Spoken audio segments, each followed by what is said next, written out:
ठीक है ना सर यहाँ पे? हाँ हाँ अभी तो जस्ट हाँ ठीक है ठीक है ठीक है थोड़ा स्लो था अभी जस्ट कनेक्ट हुआ है क्या डेटा ना हाँ हाँ आपको स्लो हो गया था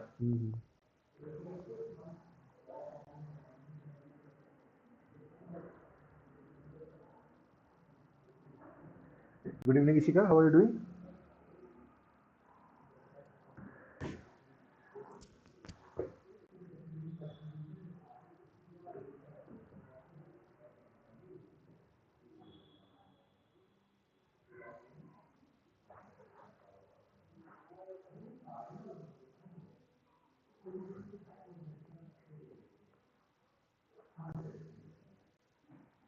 okay so okay good so in the last class we had discussed the specificities regarding the tRNA right I had explained the clover leaf structure to you so in this class, we will be going with the, and I have also discussed the amino acylation, right? Amino acylation of the tRNA, or also known as the charging of the tRNA. So we have discussed the charging and as well as the amino acylation, both the things. So now in today's class, we will be going more in detail regarding those initiation factors. So we had talked regarding the initiation factor IF3, right? So we had talked about it that IF3 checks the recognition of the first amino acid tRNA. The second function of IF3 is to control the ability of the 30S subunit to bind to mRNA as well. So IF3 we had completed. So now it's time for us to know about the IF2 fundamentally. Initiation factor 2. So when it comes to initiation factor 2, okay. So initiation factor 2 if we talk about,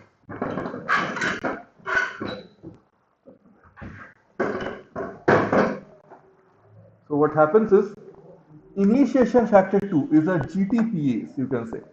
It's a specific GTPase. Now, what do I mean by GTPase? The meaning of GTPase is to know that it will use the GTP, right? It will use the GTP, the charging point. Just hold on, Ishika. I'll just put my laptop on charge. कहाँ है charging point? तो मुश्किल है। अगर आपको charger चाहिए तो मेरे रूम पे आ जाइए फिर ऊपर आ जाइए। Just hold on, Ishika, 1 minute.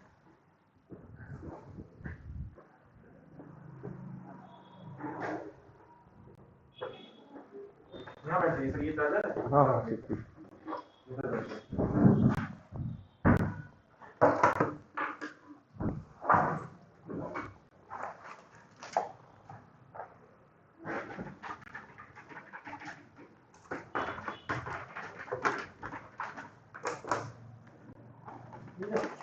Naresh भैया ऊपर ग्राइंड करके नया बात कर दीजिए या जो भरे होंगे आपने वो दे दीजिए। ठीक है आया। So IF2 is a specific GTPase, which will cause the dissociation of GTP. GTP is an analog of ATP only. So you can use, even the cells can use ATP, CTP, TTP, even UTP. So here what the cell uses is the prokaryotic cell, the Escherichia coli, right? It is able to use this GTP as the specific molecule as the energy source and causes this dissociation to form GDP plus PI. And when this dissociation does take place, what happens is the gamma phosphate bond again gets dissociated. And when this gamma phosphate bond gets dissociated, so I have told you multiple times that even in ATP, okay, even in case of ATP, the last phosphate bond, like this is guanosine. With guanosine, you have 3 phosphate groups attached. So this is the gamma phosphate bond that I am talking about, this covalent bond. So the thing is, when this gamma phosphate bond is dissociated or hydrolyzed, what we get is, we get a lot of energy. Energy is liberated via, if you might have studied the topic thermodynamics, then you will be knowing that then this lot of energy is liberated. And when a lot of energy is liberated, this energy is used up to complete the specific ribosomal subunit association. Okay, so I've told you that this is A site, this is B site, this is E site of the ribosome. This is the 30th subunit of the ribosome.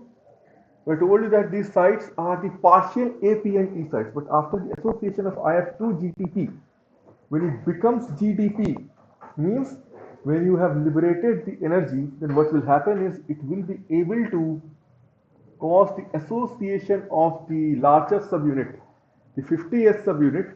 50 plus 30, it becomes the 70th, and this will become 50th ribosome. And 50 plus 30, now the culmination becomes the 70th ribosome. Now you would be asking yourself that why is the generation of complete ribosome necessary? Why is the generation of complete ribosome even essential? So the generation of complete ribosome is essential because we have something known as ribozyme activity of ribosome. So I told you that all the enzymes are protein in nature and all the proteins are not enzymes. So this fundamental definition is true till an extent. But the thing is, all the enzymes are not exclusively proteins. Just get that point. There are few non-proteinaceous products, also non-proteinaceous entities as well, which function as enzyme. Now the question to be asked here is, what is the main function of an enzyme in biochemistry or in human body or anywhere else? The main function is to cause catalysis of a reaction. The same function that a catalyst does. Catalysis. That's why enzymes are known as biocatalysts. It lowers the activation energy EA of a reaction. So if you take this graph, okay, just I'm switching little bit to another topic of chemistry in order to give you complete conceptual knowledge about biology. So if this is suppose reaction coordinate, because this concept is not clear for many students, they have difficulty understanding or deciphering what kind of role does an enzyme or even does a catalyst play in chemistry. Same role an enzyme plays in biochemistry or in our body. So you can say that they are analogous entities. You can say they are in symmetry. Catalysts plus the biocatalysts known as enzyme. So this is the potential energy. Suppose this is the reactant. Okay. This is the energy of the reactant. Now this would reach a specific point known as the transition state. I'll explain to you transition state also. And then this is the energy of the product. Since the energy of the product is lower than that of the reactant, you will have liberation of this much heat. This is therefore an exergonic or simply exothermic reaction. Okay, this is a spontaneous process. Now, what will a catalyst do? A catalyst will give it a special path, will provide this reaction a special pathway like this. Now, what it has done? It has lowered, this is the activation energy. Now, it has lowered the activation energy by this specific margin. Now, what is activation energy? The point is that. So, many people will say the energy required to reach the transition state. No, that is not the activation energy. Activation energy is proper definition as per proper international syllabus is very different. It is the difference between the transition state energy of the transition state minus the ground state or reactant energy. So this difference is activation energy. Now what is happening? This delta or difference, suppose this delta E A is being reduced or not. Suppose this value is 50, this value is 0. So 50 minus 0 is suppose 50 kilojoule per mole. Without enzyme or without a catalyst, this is enzyme induced. Okay, you have a specific enzyme here. Now suppose this is 30. Okay, suppose this is 30 kilojoule per mole, this is 0. So 30 minus not even 0, it may be 10. Okay, since this has a specific value, so 10. So let's suppose this is 40 because 0 0 coordinate is here. So now 30 minus 10 is 20 kilojoule per mole. So is it not that the difference has got reduced? The difference has definitely got reduced. That is the meaning of catalysis. Okay, lowering of delta EA. Okay, that is lowering of activation energy.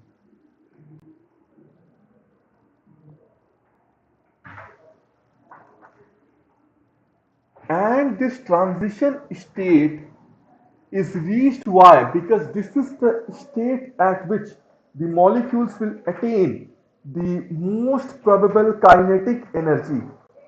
Without collision, none of the reactions can occur even in chemistry, in biology, anywhere in the system, in this entire universe. Without the two atoms colliding, without the two molecules colliding, there is no reaction. Okay, even every reaction happens at the atomic level. Okay, even in our body, even in the lab, even in a nuclear reactor, fission, fusion, wherever you see, it's the atoms that are colliding.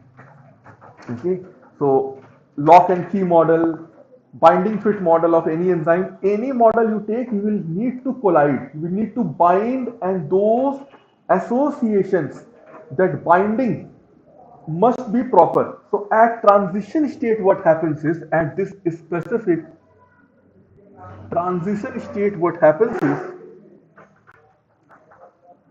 there is the maximum probability, okay, maximum probability of bond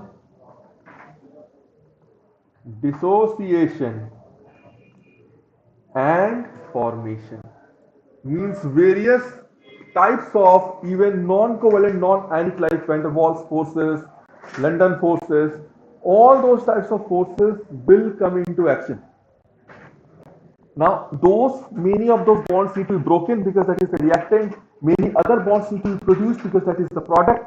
So that is how the reaction takes place. So you must have a minimal kinetic energy. Otherwise, if you collide with me and we don't have minimal kinetic energy, no product will be formed. Suppose if I have enough velocity, half mv square, you have enough velocity, then we collide. After the threshold velocity V0, then we will be having a threshold kinetic energy K E naught. With threshold kinetic energy, if we, or more than the threshold, at least the threshold kinetic energy or the minimum amount of kinetic energy is required. So at least if that amount of kinetic energy is present, then only a reaction can proceed towards the forward reaction, towards the forward direction on the product side. Otherwise, nothing will happen. Reactants will remain as it is. That fundamental law of chemistry is also applicable in biology. Okay. So, is there any doubt in this enzyme thing? Ishika, any kind of clarifications, queries? So this specific concept is supposed to be known by all the students or people who are interested in biology. That how does an enzyme work? Then all the enzymatic reactions, they make sense to you or to anyone else. Is there any doubt here?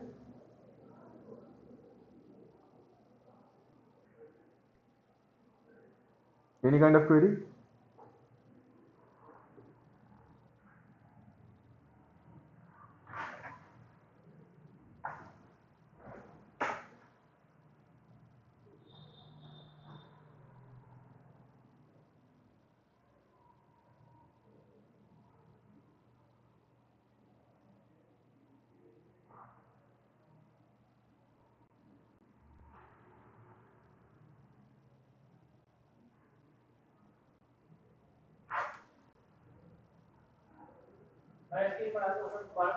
Okay. So now what happens is, if you have an enzyme, okay, the enzyme will do this function or will be able to perform this function. But the thing is, any other molecule, if it can lower the activation energy, can also be characterized as enzyme.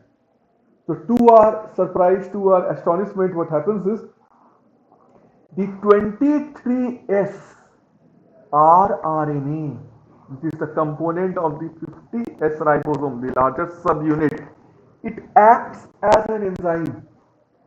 It acts in an indispensable manner to cause the catalysis which will form the peptide bond between the two amino acids. This reaction is known as peptidyl transferase reaction. Peptidyl transferase reaction. Now, since this enzyme has been able to cause the peptidyl transferase reaction, then what is the effect? The effect is, this is causing biocatalysis. Since it is able to cause biocatalysis, then we can say definitively with conviction that it is also acting as an enzyme, because the enzyme is lowering kinetic energy. This ribosome is also lowering kinetic energy. This 23S rRNA. Therefore, ribosome can also be referred to as a ribozyme. So when ribosome can be referred to as a ribozyme, therefore the entire event becomes mandatory. If you do not, now you can relate to the thing.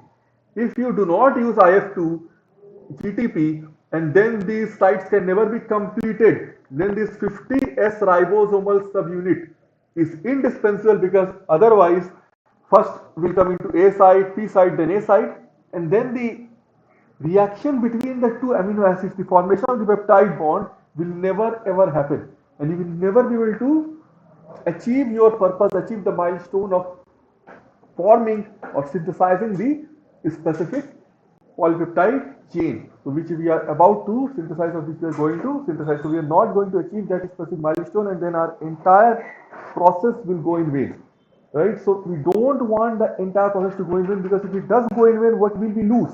The consequence will be, we had charged the tRNA, if you remember. So while charging tRNA, I told you ATP was dissociated to form AMP and PPI. Means we had dissociated the beta bond and the gamma bond both. Right? So both the bonds were dissociated. When both the bonds were dissociated, then it is equivalent to 2 ATP hydrolysis. So not only we are losing the chance or the opportunity to make polypeptide chains, but we are losing ATP, which are very hard to synthesize via the electron transport chain in the inner mitochondrial membrane, and they are also sometimes synthesized in the cytosol via the glycolytic process, but ATP is hard to come by. It is the energy currency of the cell, and we just cannot waste it, right? And again, in order to conserve the ATP, in order to make the purpose be successful, be a grand success, you need to cause the formation of the complete ribosome, because 50S contains 23S rRNA, and then and only then will you be able to cause the formation of the amino acid chain. Otherwise you can never form amino acids. Okay, so now let the mRNA come and bind with the 30S subunit first. So 30S has what? It has 16S rRNA, then it has 5S rRNA.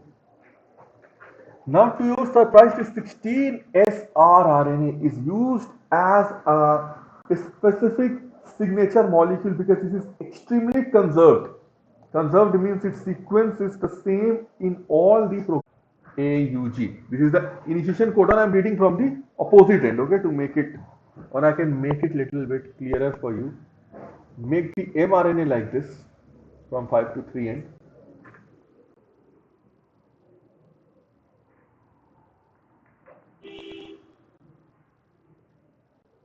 AUG. Let this one be the, change the color.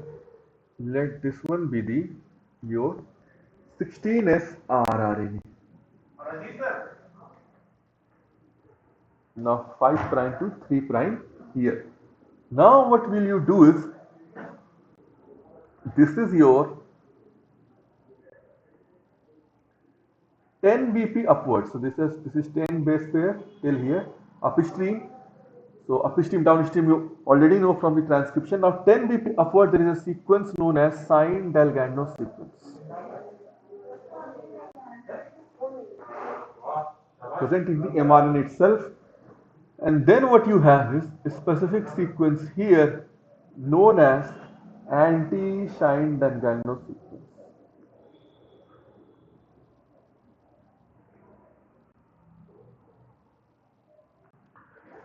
Now since we have anti-Sine-Dalgano sequence here, what we have is 5 to 3 prime association. Now Sine-Dalgano sequence is nothing but AAG from 5 to 3 prime. Okay, not AAG, it will be AGG.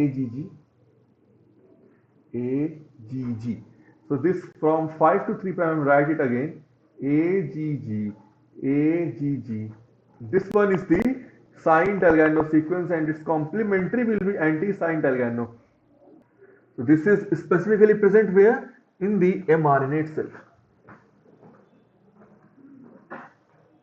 This is specifically present in the mRNA, the Sine-Dalgano sequence. And without this sequence, if this sequence is mutated or this sequence is dysfunctional, means it will have some other kind of mutation, then the binding of the mRNA to its cognate 16S rRNA would not be efficient, and then the process of translation would be adversely affected. Okay, so the extent of complementarity, you can say, differs among individual mRNAs and ranges from a 4 base core sequence, that is GAGG, the last 4 bases, to 9 base sequences also. Okay, but at least 4 base sequence should be able to bind properly, okay, with the signed and Gano sequence. Okay, then it will be the, you can say, the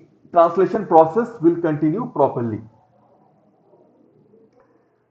Now you can say that how is the initiator tRNA, the initiator tRNA, different from the bacterial, sorry, the other tRNAs, because the initiator tRNA goes where? The initiator tRNA, it enters the P site. So I told you that there will be IF1 associated with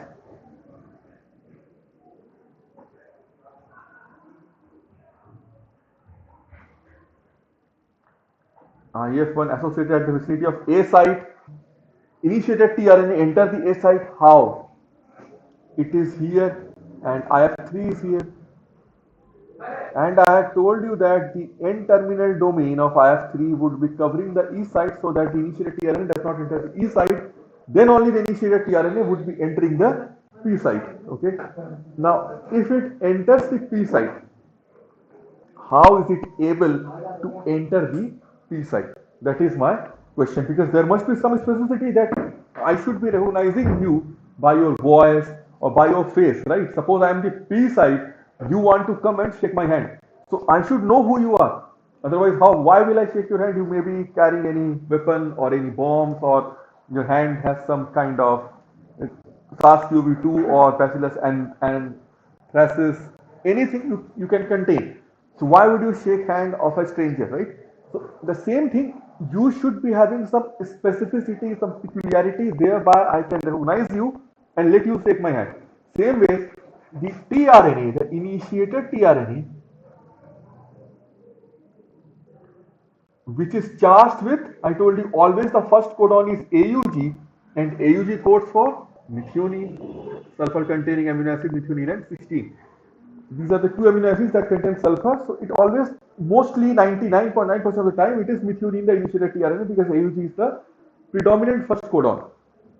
Now, if we are talking about methionine, okay, so when we are talking about methionine, so the initiated tRNA here would be able to be charged with which specific molecule? It will be charged with the amino acid methionine. So what is the specificity of the initiated tRNA? How is it different? Why does it not enter the A site, and how does IF1 discern that this is initiating tRNA? Okay. How does E site discern that this is initiating tRNA? How does P site know that it is not any other tRNA? Because it will only allow the initiated tRNA to enter. Okay. So how does that mechanism take place? So this is how the entire events take place, because recognition is a very important thing. So how does that happen is, the initiated tRNA is very special.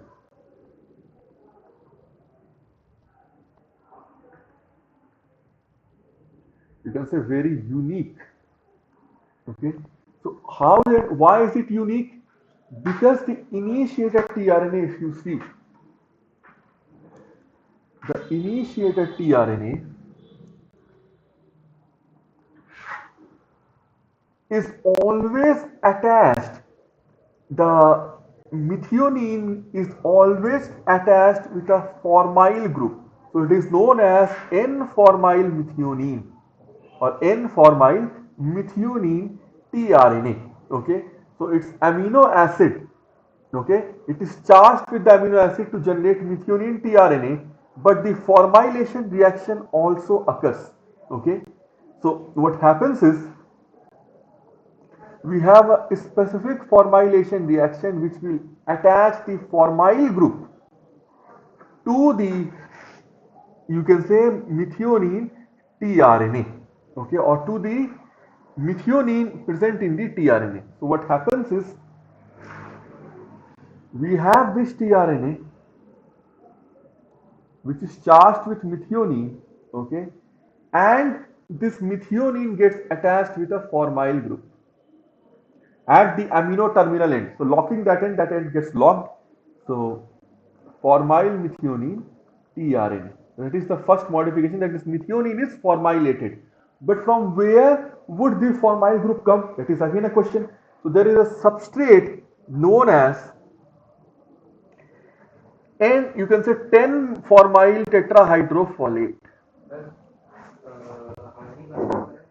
10 formyl tetrahydrofolate, okay, and from here 10 means at the N10 position, at the 10th nitrogen the formyl group is attached, and from here the formyl group is transferred here, and this one becomes simply tetrahydrofolate. So this transferase enzyme does the work. Tetrahydro,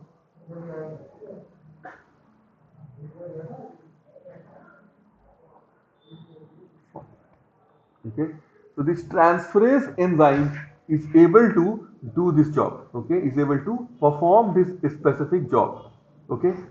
Here the amino group gets blocked, okay, but it does not interfere with the ability to initiate a polypeptide chain, okay. Amino group gets blocked, but the thing is the carboxyl group will attach with the next amino group. So that is why there is no problem. Okay. Now the tRNA here has been, the methionine has been attached with a formyl group. Okay. So what happens is this has become tRNA formylated. Again there are some specific characteristics, because formylation is not strictly necessary, okay, because non-formylated methionine tRNA can also function as an initiator. But what happens is the presence of the formyl group, it improves the efficiency by which the methionine tRNA can be used, because it is recognized by IF2, the formyl group. This formyl group, okay, this formyl group is recognized by IF2, which has a GTPase function, that by using the GTPase activity, AS means breakdown, it can break down the GTP to GDP and PI. But when will it break down? When it will attach with the, or recognize that the initiator codon has bound to the P site, then only it will be able to, or it will go for the dissociation, so that there is no premature dissociation. Because if it goes for premature dissociation, then what will happen, the initiation will never be able to occur. Okay, the P site conformation will change, and then it cannot enter the P site. So IF2 also recognizes the formyl group of the methionine tRNA. Okay, now what happens is there is a series of 3 GC pairs in the stem that precedes the loop containing the anticodon in the initiated tRNA. So I'll just show you the image. Okay, I'll just show you the image. Just wait a minute, I'll show you the image.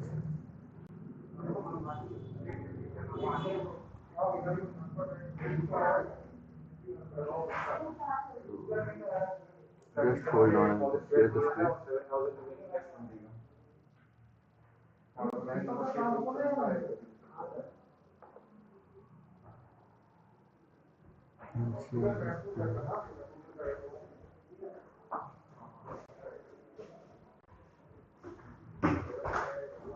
Okay, the net is being slow, so I'll just try to draw the image for you. Okay, I'll draw the image for you. So what happens is, in case of tRNA, okay, you have the T5C loop here, you have the variable arm here, class 2 tRNA, you have the anticodon here, you have the D loop here, okay, like this. So here what you have is GGGCCC, GGGCCC, 333. So this is specific difference is present. So this triple G triple C pairing is not present in any special or in any other tRNA. This is present only in the initiator tRNA. Initiator tRNA, which is able to bind with the P site. Now this gives you the recognition. This is the proper recognition signal for it to bind with the P site. This is the proper recognition signal for the P site. And this is the proper recognition signal for it to not bind with the A site. Okay, proper recognition signal for the P site, and this signal causes the IF1, because IF1 does what? IF1 is just beside the A site. This is A site, this is IF1. IF1 will know that this signal is present and it will not let it enter the A site. And P site would be very, very specific for this signal so that it can enter the P site easily. Okay. So that is how it is completed. Okay, that is how it is done. So only methionine tRNA enters the partial P site on 30th subunit bound to mRNA. Okay, so the thing is, the non-formylation is necessary for the, you can say, entry into the A site. Always remember, okay, if the non-formylation is necessary for it to enter the A site. And when the large subunit joins the complex, the partial tRNA binding sites, okay, are converted into intact P and A site, complete P and A site, that I have already told you. So I have shared the screen. Okay, this screen is not happening. Okay, so that is how the specificities occur. Okay, and the, you can say, initiation factor IF2, it places the initiator tRNA into the P site. Okay, because IF2 will recognize what? It will recognize the formyl group. IF2 recognizes the formyl group with great specificity. Also, it recognizes this one with great specificity, and then the P site is also very, very specific for this one. Therefore, it is able to put it in the P site. So I have to ensure that only the initiated tRNA and none of the regular amino acid tRNA, they enter the specific, you can say, P site. Otherwise, there would be a huge problem, because formylation will be present in the, you can say, elongatory tRNAs, but formylation is not needed in the elongatory tRNA. Okay, because what happens is, in the initiator part, the formylation is at the front. Okay, from N to C, if you make any polypeptide chain, suppose you have glycine, you have lysine, you have histidine, you have isoleucine, okay, you have valine. So here you have the formyl group. Okay, here is methionine. Okay, attached to formyl group. After the translation gets over, there is a, or even during the translation process, there is a specific enzyme known as formylase present in the bacteria Escherichia coli. Lase means again breakdown. So this formylase will remove this formyl group, will take out this formyl group. But if it is present here, it may not get, you can say, the elongatory property.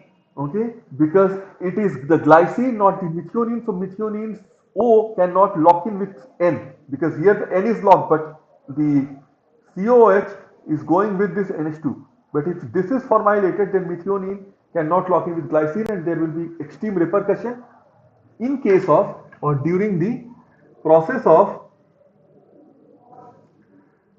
you can say, translation elongation. Okay, And one more thing which I'll explain to you in the next class, known as elongation factor. Okay, so elongation factor places the regular amino acid tRNAs in the A site. Why? Because it cannot bind the methionine tRNA F. Okay, because it contains the GC-GC pair. So we have something known as IF2 which will bind this only, and elongation factor TU. Full form is elongation factor thermo unstable. So it cannot recognize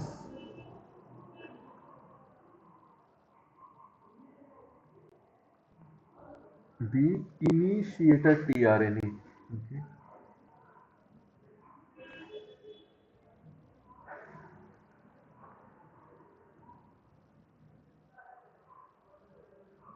Methionine formyl. It cannot recognize, but it can recognize any other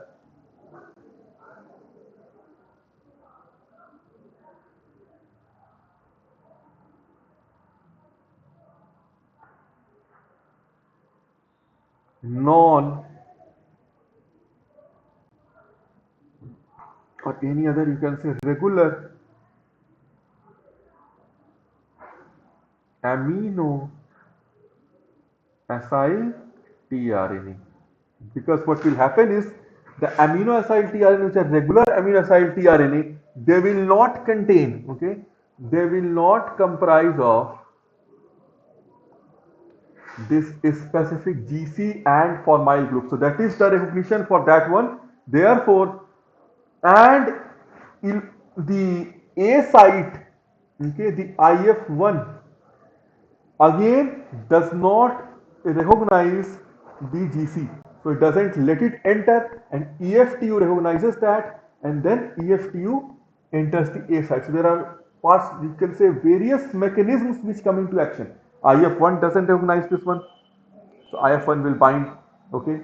IF1 will not let go of the A site, and after the IF2 GTPase action occurs, all the one special tRNA but can recognize any other tRNA, and since after IF2 GTPase, means after IF2 causes dissociation of GTP into GTP plus PI, then only, then only what will happen is the IF1 and IF3 and IF2 also will be dissociated, and then the complete ribosome will be mixed, or will come together, okay, they'll join, it will form the complete ribosome, and then what will happen is you will be able to observe the complete ribosome, and then EFTU will come bound to another charged regular amino acid tRNA, which will transfer it to the A site, because it is not specific for P site, it is only specific for A site. So much is going on regarding the specificity. Okay. Now Ishika, tell me if you have any problem in this lecture, any doubt in translation till now. After this, it will become quite easy. From the next class, only elongation, termination done. Okay. So any doubt here?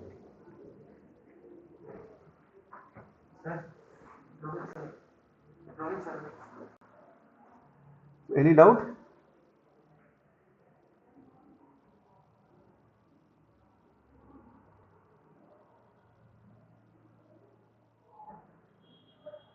I think the net is causing some problem. So we'll get to next class from Zoom itself, because I'm at this. Okay. Okay, good. So from next class we'll do it on Zoom only, Jessica, because I'm at the center. So here the net is not proper. I'm not at my home right now. So we have opened coaching completely. Okay. Okay, then thank you, Ishika. Have a nice day. Take care. Okay then.